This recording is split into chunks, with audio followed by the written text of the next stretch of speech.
Let's explore how electric cars fit into the town of Steinmetz Falls. So first, let's do the math.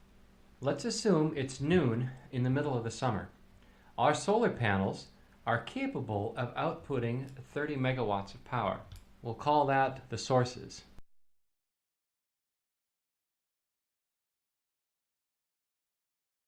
For loads, we have the pump storage facility. And let's assume that we are pumping water uphill at the maximum rate, which would be somewhere around 10 megawatts. And we also have the town, which is consuming, for easy math, we'll call it 10 megawatts as well.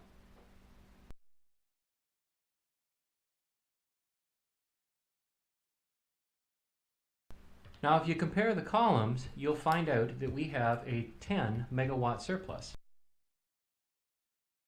So the question is, could we use electric cars to absorb this surplus? In a separate video, we calculated that there were 2,000 homes in Steinmetz Falls. Let's go on and assume that there are 1,000 electric cars, and that each car has a 100 kilowatt hour battery. Just a reminder, the kilowatt hour is a measure of stored energy. Given 1,000 electric cars, each with a 100 kilowatt hour battery, we could state that there is 100 megawatt hours of stored energy. Just for reference, this is 1/5 the capacity of our pumped storage system, which you recall was a 1 kilometer by 2 kilometer hole in the ground, raised 30 meters above the river. Let's assume that each battery is at 3/4 charge. Consequently, during the day, we need to recharge this fleet of cars with 25 megawatt hours of energy. And we'll need to do that every day. We have one more calculation to do. Can we charge this fleet of cars with an energy equivalent of 25 megawatt hours per day on the solar array? You recall that energy is the product of power and time.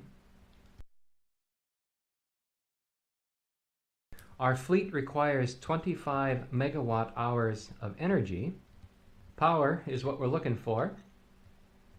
And we need to do it in about 5 hours. 5 hours is important because that's the amount of time during a typical summer day that our solar array is outputting its maximum power. When we solve for power, we find out that we need 5 megawatts.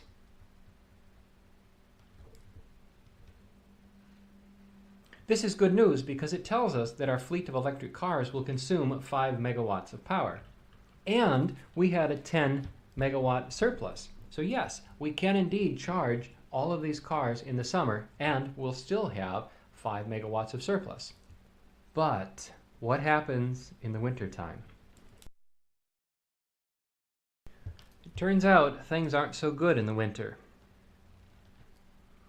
If we look at the available sunlight hours, it looks something like this.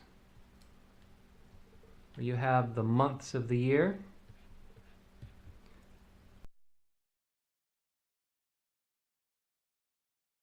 And here's where our 5 hour per day calculation fits. You see, we're doing really good in the summertime, but in the wintertime, we don't have the energy. We don't have the surplus. And so our car, which was solar powered all summer long, becomes diesel electric powered in the winter.